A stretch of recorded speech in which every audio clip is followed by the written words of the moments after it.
Manifesting is happening in an extreme manner.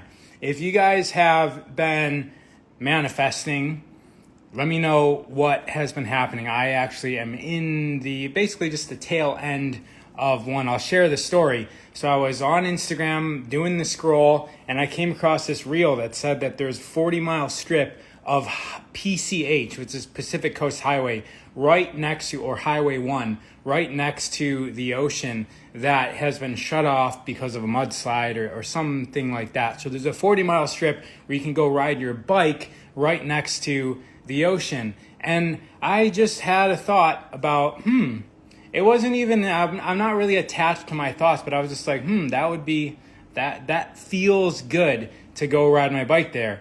And then I was like, but I haven't ridden my bike in years, like literally years. I bought a bike when I moved to Ventura. I've ridden it like one time to the beach and back. And so how am I going to survive a 40-mile bike trip? And anyways, those thoughts all conjured into one wrapping in my mind. And then fast forward to today, where I just got my warm-up bike trip. I just unexpectedly had to ride 90 minutes. I don't even know how many miles that was, but I was dying in winter Uggs, boots, completely unprepared, but it just reminded me of the moment, which was like 2 days ago maybe, where I was like, wow, there's this place where I can go ride my bike, but I haven't ridden my bike in a while, so I need to do a warm-up thing. And that's just a little thing, a little manifestation. Do you guys know that we're manifesting all the time?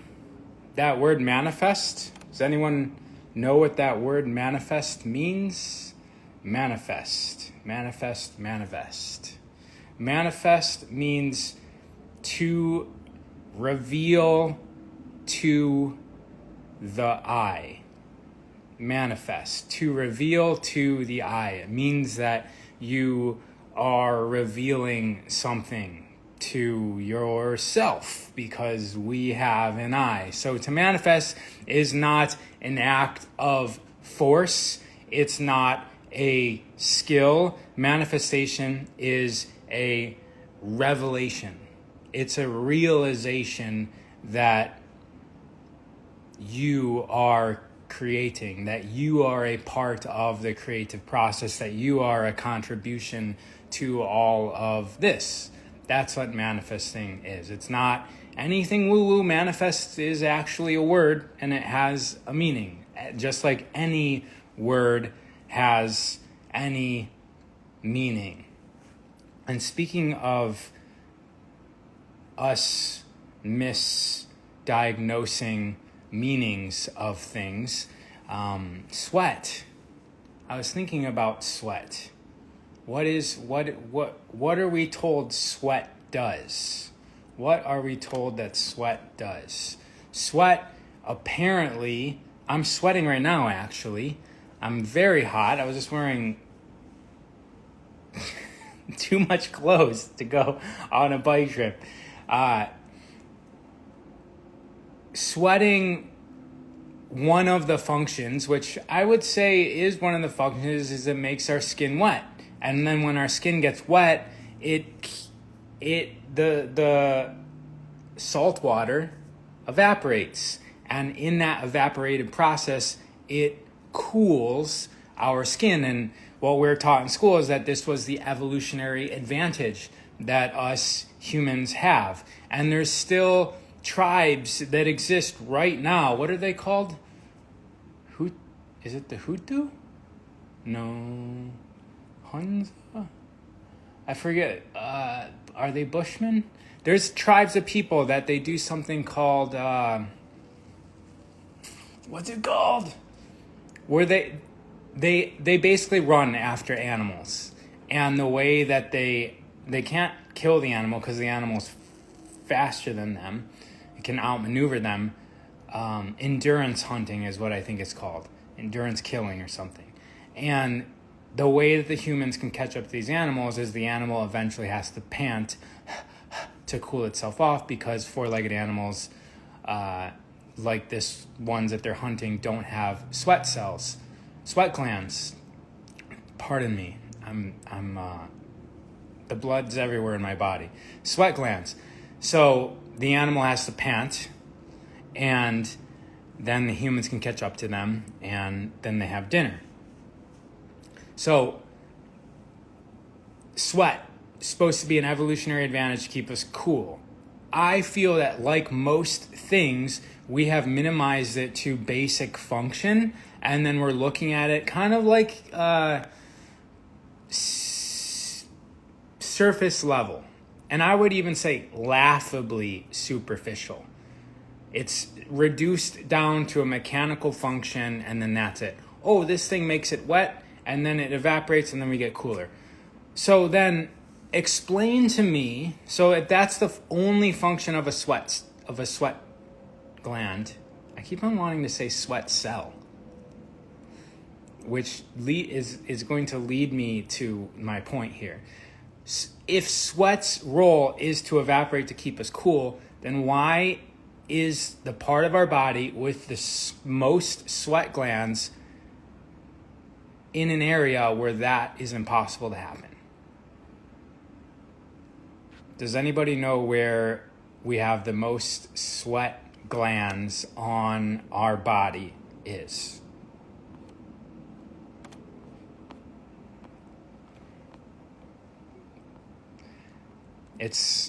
I'll give you a hint. It's on your feet. It's in the foot area of the body.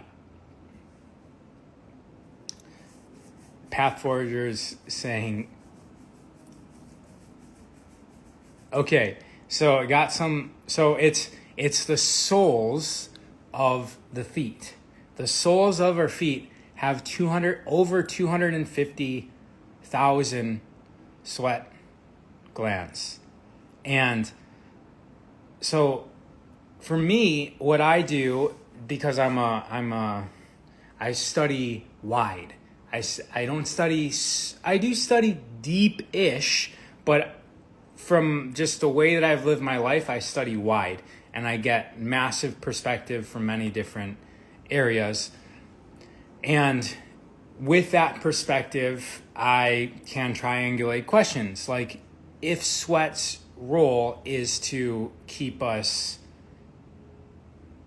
cool through evaporation, why at the point where there's the most sweat glands is that impossible to happen? The soles of our feet cannot be evaporating sweat off the soles of our feet, right? The soles of our feet cannot be evaporating. The soles of our feet are in contact with the earth, and sweat has salt in it. It has minerals in it. Those minerals make very good conductive.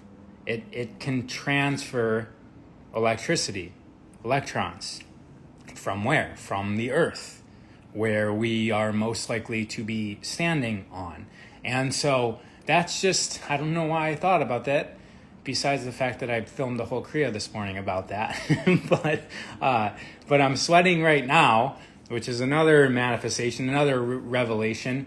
But just know that sweat is also transmitting energy. Okay? Because we're sweating on our feet. Now, does that mean that only our feet, only our soles, interesting word that we call it, right? Soles. The sole of our feet is connected to the earth, which is the channel. This is where we are made from the clay. We're made from the earth. So the sweat is connecting us energetically to the planet, and it's bringing up that energy through collagen in our fascia, which is piezoelectric, which essentially means it's electric. It's wires. It's a superconductor that's carrying energy through our body, which is why fascia is so important. It's piezoelectric. The sweat in our skin is allowing for the facilitation of that energy, electricity, and also more, like photons. Photons come in through our skin. And right now we say vitamin D, but did you guys know vitamin D is not a vitamin? Vitamin D works, the way that the photons come into the body. My father's an electrician, as one of the things that he does. So I've had some discussions with him, and he used to do stuff with solar panels. And this is me reaching far out on a limb saying this, but the transfer of photons into vitamin D is similar to the transfer of sunlight into electricity on a solar panel. Path Forward, you're saying good point on vitamin D. That's why I would never supplement with it. Yeah, I mean, the thing is, we're told everyone's low on vitamin D. And that the answer is to take this vitamin D. It just bothers me. It doesn't sit right. So first of all, why is everyone low on vitamin D?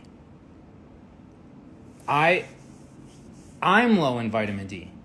Every single time I've ever gotten it checked, which I don't get it checked often. And I'm in the sun more than like anybody that I know. Is the sun maybe being blocked out?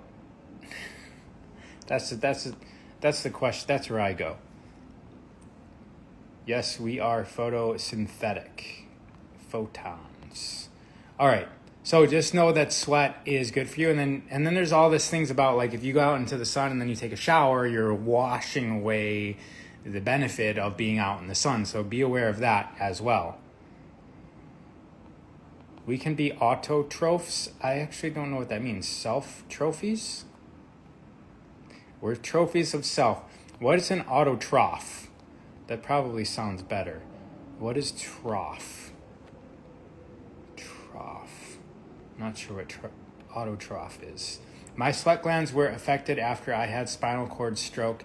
I don't sweat from under my arms down since then. Do you guys know that I know somebody who doesn't have sweat glands in his entire body? He's like a medical anomaly. He gets studied all the time by, I think, many different colleges. Should I say his first and last name? I don't think I should say his first and last name. But he owns several gyms, so he does train and work out. And he doesn't have any sweat glands. He was just born without a single sweat gland in his body, and he's really pale too. Now that I'm wondering about all this, like, what is the point of sweat glands? My sweat glands were affected after I had spinal cord stroke. I don't sweat from under my arms down since then. Vitamin D and cholesterol synthesis is blocked. Oh, the info is blocked. What about armpits? Have a pit? Armpits. So, autotroph, making food through light. Making food through light is what autotroph means. So that's what plants do. And if we weren't so addicted to food, we would know that we could do it as well. And for those of you who are fasting, you will go out into the sunlight and you will see that you feel better when you do so, and that you really are getting nourished by being out there. And just like we have all this, let's call it science, that's unknown, or we're confused as a community about things like what do sweat glands do, because why are they on our feet if they're just for evaporating and making us cooler?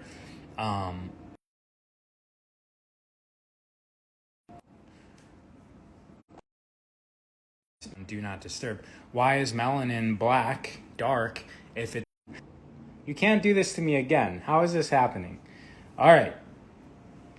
Sweat glands making food from light, manifesting, it's going to repeat, manifesting means to reveal to the eye. That's what the word manifesting means, which is actually similar to apocalypse, which means to reveal as well, I think is what that word means. And so it seems like we're going through an apocalypse right now in many different ways. And if you guys are feeling it in your life, you're definitely on the right path, because this is what we have all been encouraging reality to go in, right? And in order for us to be connected to that, let's get our feet on the soil.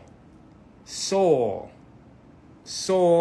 foot, soil, sole of the foot, soul of the earth. They sound similar because they match up and they link up. And the salt ions, the salt water allows for the connection, the transmission of energy. And when we're thinking from the whole, if you guys were on the call with Chris Witecki and I on Monday, he was explaining about how this is the time for we. Definitely, I concur with that. This is the time for we. Because we've had the time for me, and we're all pretty good at experiencing the me. Some of us are still working it out. Some of us are still battling with the voices in our head and the memories from our past and the anxieties of our future. And we're still a little working out the me part, but the we part is really where it's at. That's where our power is. That's where our alignment is. And so if we are in accord, which is a musical word, right? To be attuned, to be in harmony with the universe, which is also a musical word, uni, one verse, song. So to be in accordance with the one song, with the oneness of all, then we're linked in. And that's what we get to do. And some people pray to feel that. Some people go out into nature. A lot of the great thinkers that you will read about will say that, like people like Einstein or Tesla, that they were taking a walk by a pond and then an equation beamed down into them and it gets revealed. We have that in our dreams, and so much of that is it's a battleground. We're the product, and the battleground is taking place on our mind. How much attention can we siphon out of the population, the populace? And just know to keep some of that for you, because that alignment with your desires as opposed to alignment with your fears, it's really easy to hack a human being, because we know from looking at it from an evolutionary standpoint that the human being is going to respond a certain way if you put blood and guts in front of them, if you put entertainment in front of them, if you put gossip in front of them, that they will pay attention, which means give energy. You're paying attention to this other thing, as opposed to paying attention to yourself, which is really paying attention to the whole. So one of my favorite lines, one of the most pronounced lines that I remember, let's just say that, of the raw material from the Law of One, is service to self is service to others. So we must serve ourselves before we serve others, before we're able to serve others. And I'm saying all this basically just to bring it all back to where we were started. Get your feet on the ground and plug in to everything. Plug into the all. And when you're having these choices in your life of like what to do, decide from a place of unity. Decide from what's best for everyone. And as long as you're doing that in your life, your reality is going to reflect that. And that goes back to manifesting. I shared a story earlier on about how there was a revelation, there was a connection to a reality which I just experienced. And when you can start to feel these things, you can prepare yourself for them. Even bad things. Like if I'm driving, if I'm on a road trip, if I think back the last few speeding tickets I've gotten, which I haven't really gotten much in my adult life, but the last few I knew I could feel that I was going to get them before I actually got them. Like it was super apparent to me. The thoughts that I was having, it was very apparent to me that it was going to happen. And I feel that there's still ways to maneuver within those feelings. I've had the same sort of pings from the reality where I'm getting pulled over, and I've been able to neutralize the situation. So this other guy that was asking about being sick, he said, "Crazy you say that because I had a feeling that I was going to get a cold these past few days and the last week." Yes, I see a lot of people get worried about these things. And when you get worried, it further attaches you to the thing that you're looking to go away from. And also, guys, there is a choice in there, right? So there's this moment in psychology, it's called a choice point. It's the moment where you decide. And when you're acting in accordance to your standards and values, you are likely going towards something that you value. And the other choice, so there's basically two main choices in life. We go towards the things that we value, or we go away from the things that we don't value. And going away from the things that we don't value is not going towards the things that we value. It's just merely going away from the things that we don't value, which means that you're not in accordance to your standards and values. You're off, which means sin. Sin is you're off the mark. It's an archery term. So it doesn't necessarily mean that you're committing sin by doing something wrong, but that word sin means off the mark, which means that if you're not doing life as what you know, basically your greatest version of you, if that's not happening, you're sinning. You're off the mark. Now, we've been told that sin means that you're doing something bad to somebody else or doing something bad to reality. That's not what sinning means. Sinning is just you're off the mark. And it's a part of life. Part of life is learning where that mark is. And one of the easiest ways to know that, and this could be something that you go see a counselor about, but is just look at the choices that you're making in life and determine, are you going away from what you fear, or are you going towards what you desire? Now, the things that you fear that you're going away from are going to have a stronger impulse in your body. It's going to have hooks. And these hooks are going to be deep inside you, and you're not even going to know what they are. And that's where somebody like a counselor, this is what I studied in school, can help you unhook yourself. And I'm walking you through the process so that you don't necessarily need to have somebody ask you questions. I'm going to read some comments though really quick. Thank you for being engaging.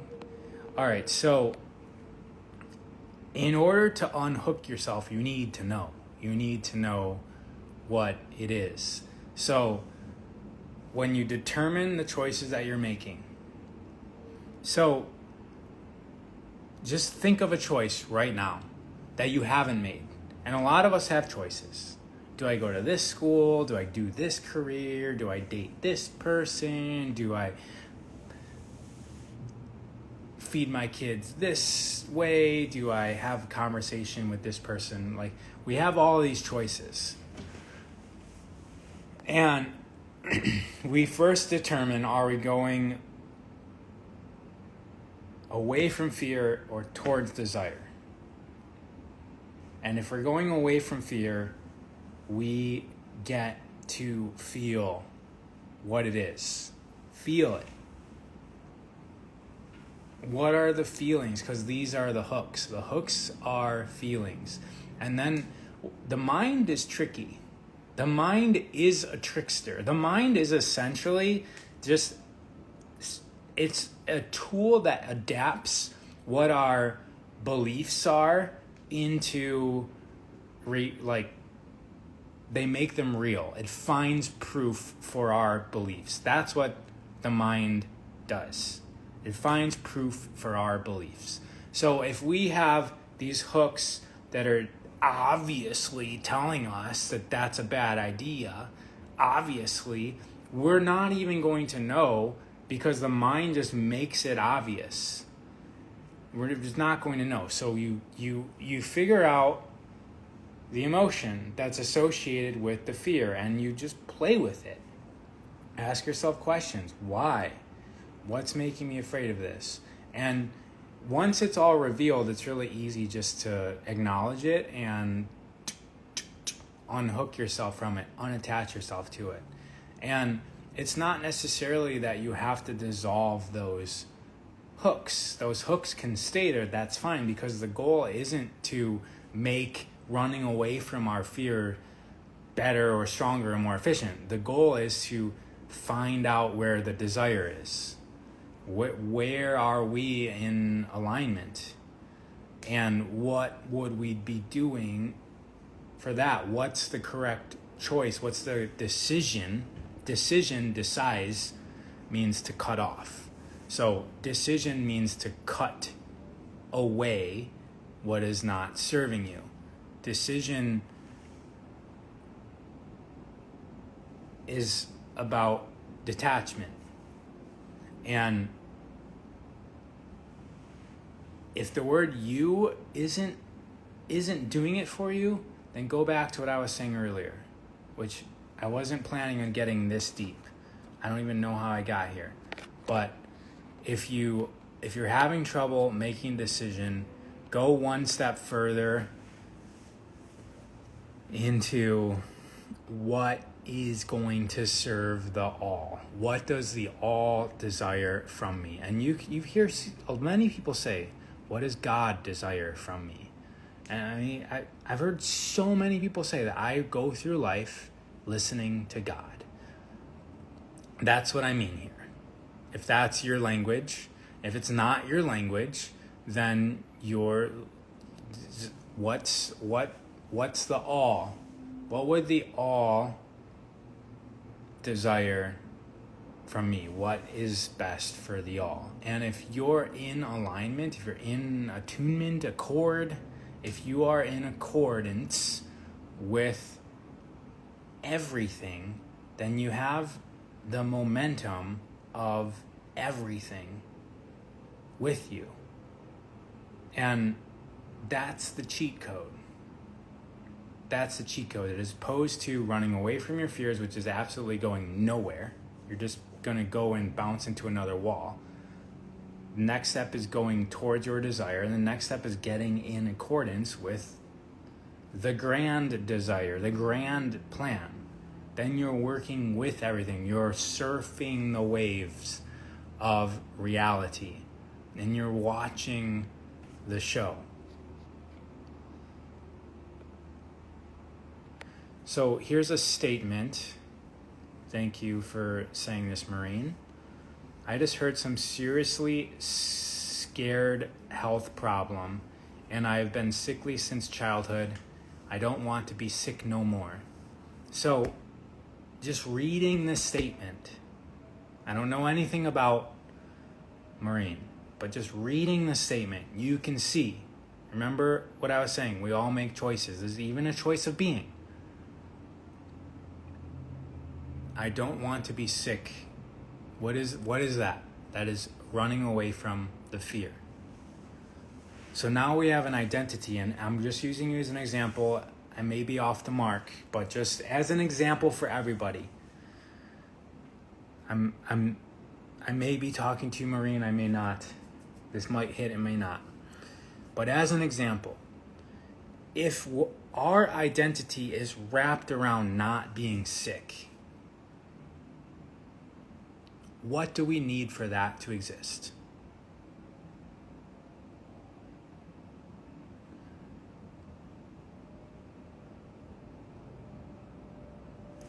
If my identity was wrapped around not being sick, what would I need for that to exist? I would need my sickness to keep on existing.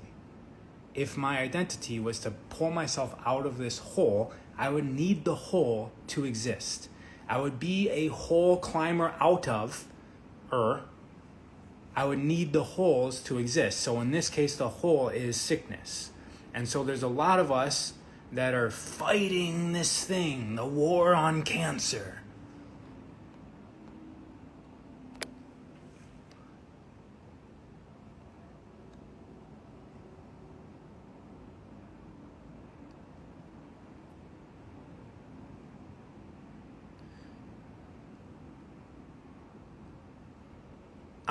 I think that we're all leaving the body behind at some point. All of us. The body most likely isn't going to last forever, at least from my standpoint, my perspective right now. And so we all can identify with the pains and the struggles that we have in life sometimes. And thank you for your comment again.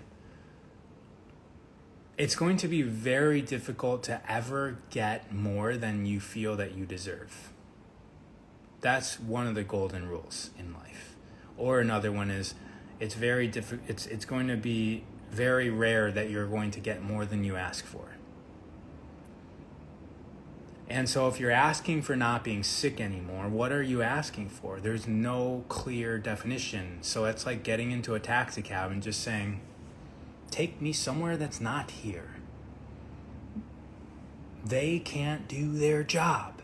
And so back to this God figure, this creator, whether it's us in the universe or whether there's an actual divine essence being that's created all the universes within universes, and they're there like a taxi cab driver, and you say, I don't want to be sick no more.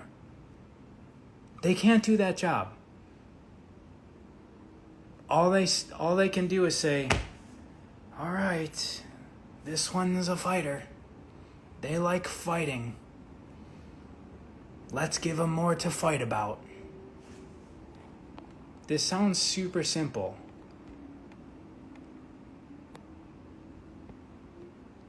And it is. Let's not fight the sickness. The goal isn't to just stand up on our two legs, people. Like, where are we going? Where are we flying to? Once the body, give the body a vision, a purpose, a definition, a direction. And then there's a reason to be healthy. And guess what solves all sickness? There's only one thing.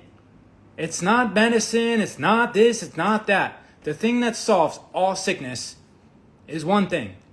It's health. Health. And so, what are you doing with your health? Are you doing it now? Or are you still fighting the sickness? You're fighting the good fight. The whole life, it was in that same comment. The whole life is about fighting the sickness. And I'm not saying anything about treating the illness. I'm not. That's a program. That's like, let's label this dysfunction and give it a name, and then we're going to like categorize all these people and say, you have this, it's called this, and because of that, you're not going to be able to do these things. You need to take these medicines for the rest of your life. That's all a program. There's dis-ease. There's malfunction. So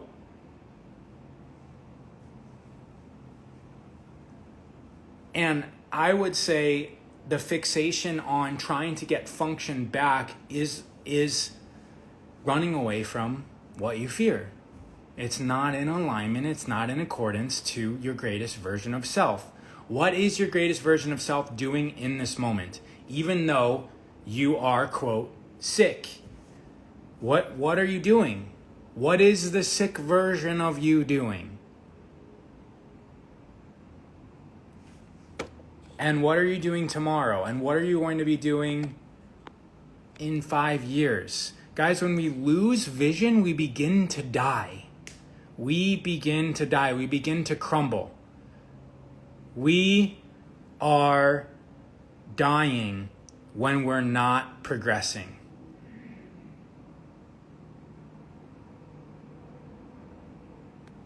I'm trying to think of words here.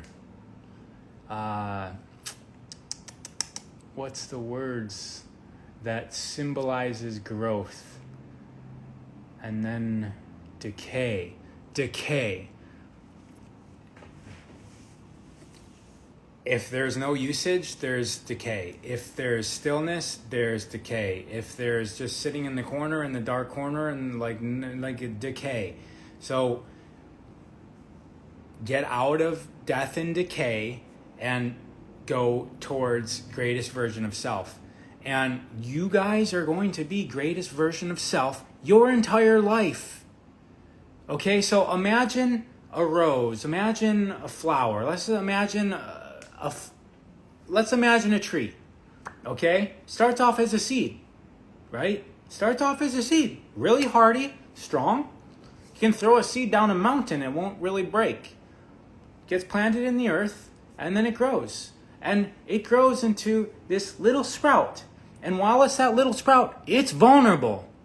It's no longer a seed anymore. It's vulnerable. Now imagine that sprout crying about it not being a seed anymore. And just being fixated on, I wish I could go back to being a seed. That's what we're doing when our bodies start to change. Okay? It's still going to be like, what kind of tree are we growing here?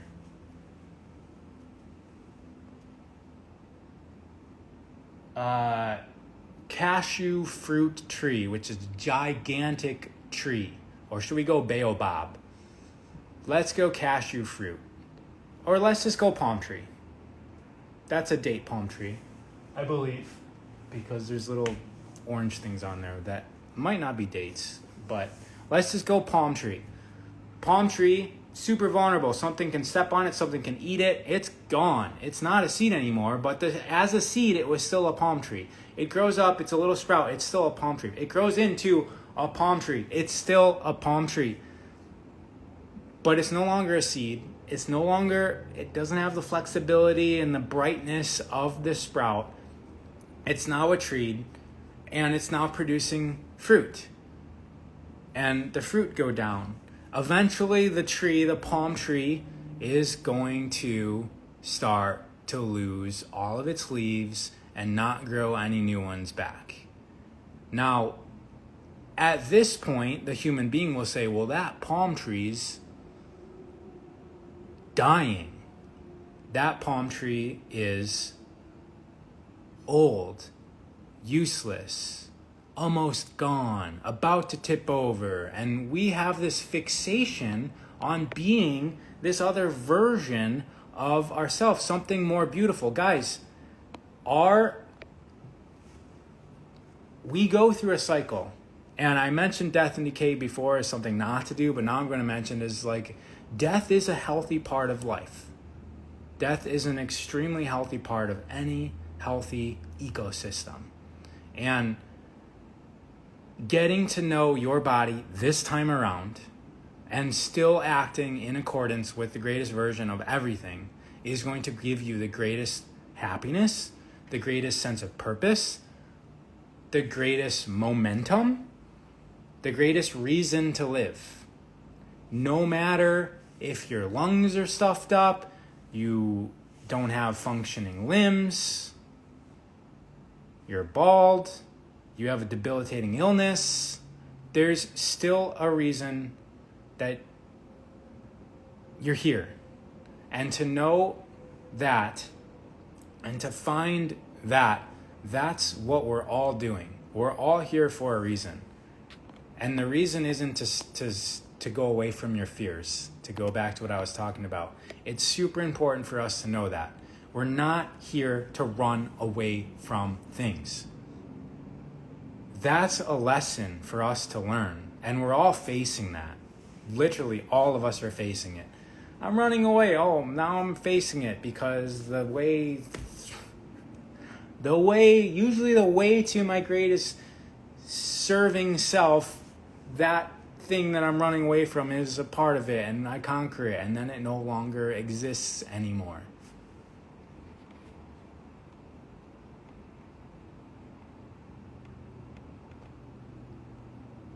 We're not here forever, and our days are not all glorious.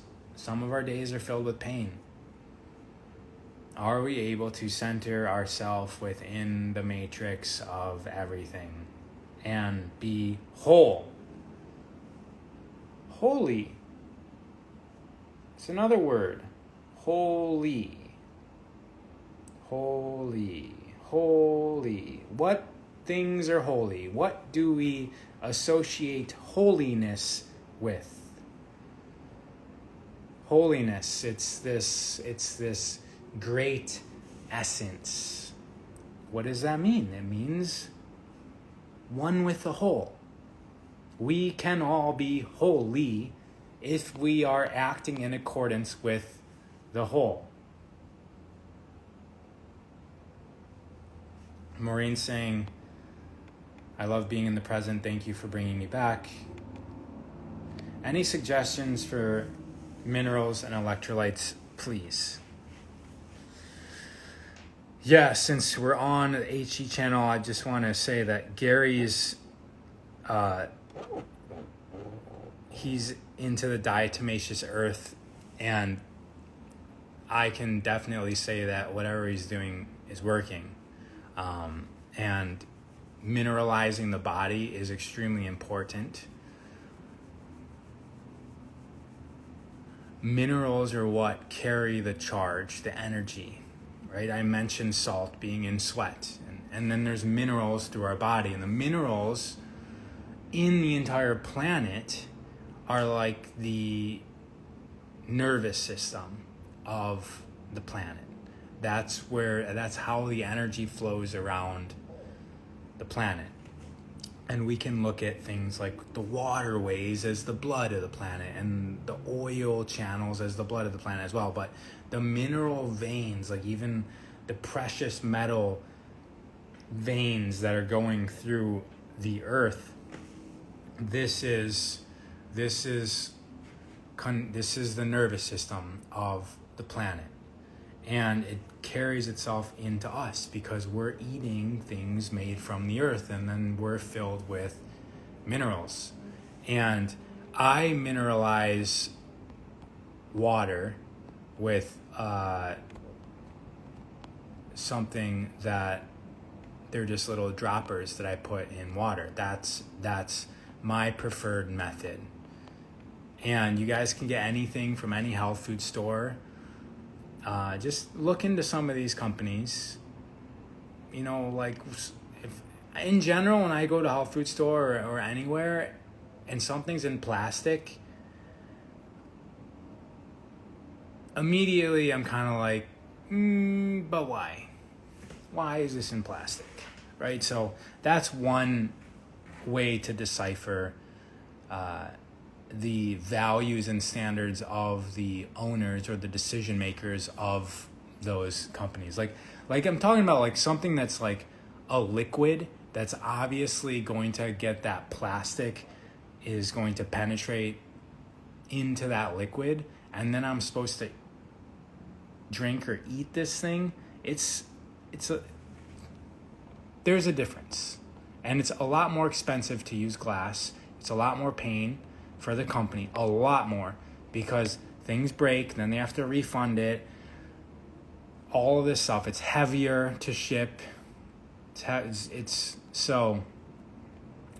Can you share what drops you take? So I take. If you look up Ionic Elements from Purium, you guys can use the code DISCOUNT, and you'll get $50 off your first purchase. But Ionic Elements are what I've been taking for 6 years. You also just add salt. Get salt that you like. Salt is another thing that is like controversial, and this salt has lead, and this salt has this and this.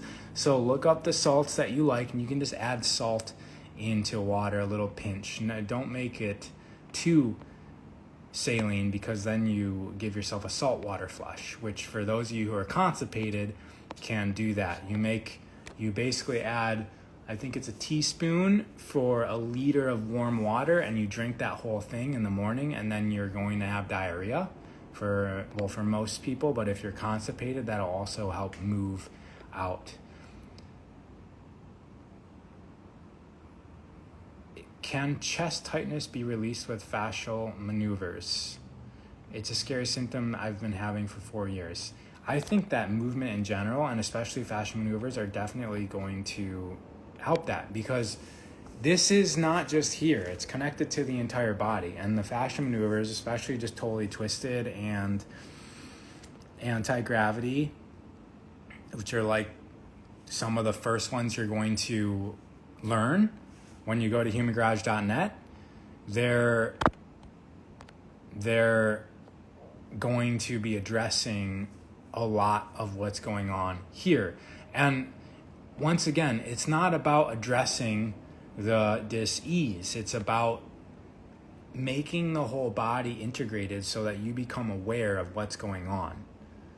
And it's within that awareness that guides you on the direction that you need to go. I'm not saying to ignore things, but when you align yourself to your standards and values of your contribution to the all, the solutions usually end up presenting themselves, because you're in accordance with everything. You're on purpose.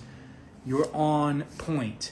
And if there's something that's stopping you from going full tilt, there has to be a solution. Something is going to need to work itself out, because you're in contribution to everything. You're in momentum. And so there's going to be a solution that will solve itself pretty quickly and powerfully when you're in accordance with everything.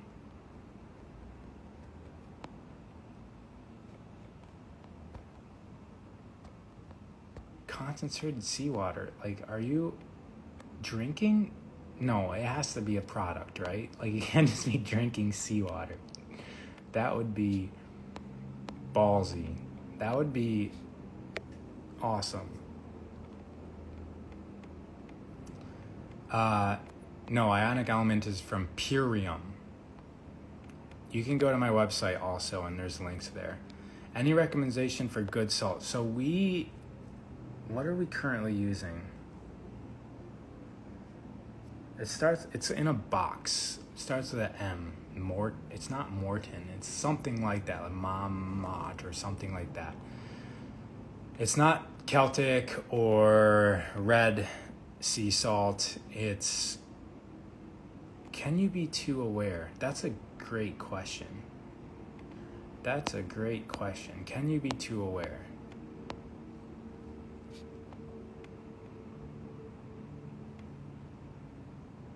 Okay. Did the same person ask me that question? Yeah, the same person Sarah asked, can you be too aware? And then she said, I feel completely lost, so no idea what I can contribute. So I went over that earlier. The answer is what you can contribute to the all. And stop thinking about your limitations for yourself or your needs for yourself. Sometimes we're like, I don't want to do that or I'm scared to do that, or I don't know if it's going to work out for me. And when you're thinking about like, I don't know if it's going to work out for me, that's you getting in the channel of running away from your fears. Now you're not doing the thing that is in alignment with your standards and values, and you're going away from, you're going away from that because you're fearing that maybe it's not going to pay the bills, or you're not going to be liked, or you're not sure if you're going to complete it. And so it does take some like, let's just do it. And also trust, have some faith. Not everything that you do needs to be a success. Look at it as an experiment. There is no wasted time. There is no wasted energy. There is no wasted person. So no matter what, even what I said, anything that you're doing or have done has been for a purpose. And everything you're going to do, you have to get to that place. And then eventually you graduate to everything that's been done to me has been done for a purpose. But that might be a few years down the road if you're still at the point of like not understanding that everything that you have been doing is for a purpose. But everything that you have done and are doing is serving everything. And so know that anything that you do, that grants you the ability to know and to have faith and trust that anything that you do in the quote future is going to also serve the whole. It's going to be a grand experiment where you get to learn and integrate what you learn from it into the other realities that you continuously go on. But we get so stuck and paralyzed when we're worried about going away from the fears. And Malden, someone just said, yes, I think that's it, in the little green box. Quintessence of money. So I just read somebody's username. So quintessence, it's the fifth essence. That's what quintessence means. And think about like when we say the word quintessence, what was this person called? Quintessence of money. So quintessence means like, what do you guys think about when I say the word quintessence?